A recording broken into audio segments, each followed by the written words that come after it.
Leo nipo hapa kwa jambo moja tu. Kuelekeza kinga ya kuzuia sehemu nyeti zisipotee, maana huu mtindo ushasambaa nchi mzima. Sasa leo nataka nikuoneshe namna gani ya kutumia kinga ili sehemu zako za nyeti zisitoweke. Naomba usipeleke mbele hii video, iangalie mwanzo mwisho ili uelewe. Sasa tunaanza na tiba yetu kamili. Umeuona huu mti mbele? Umeona huu mti? Na imani watu wengi mnaojua unazaa vitunda, yani tuseme kama nyanya chungu hivi. Huu unaitwa mtulatula.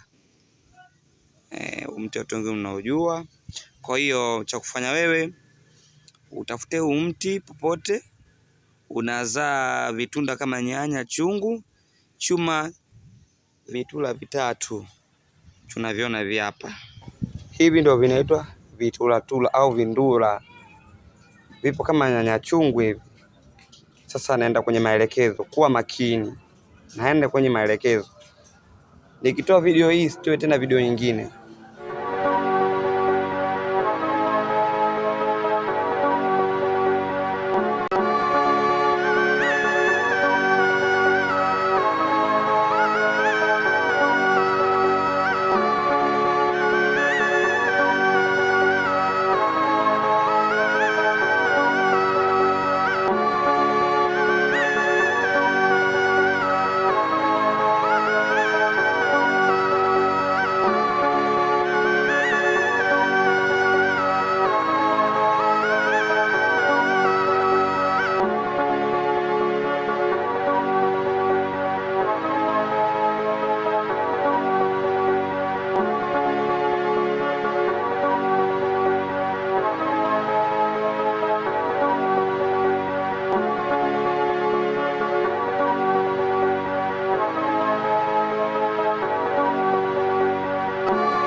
Kwa sasa wewe utajua, utaangalia kama unaweza kaweka hapo au kaweka hapa juu ya mkono au kiunoni au shingoni.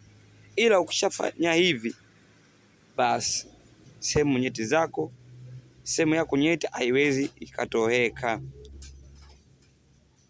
Yaani mtu akushika vyovyote anavyojua, sehemu nyeti haiwezi ikatoweka.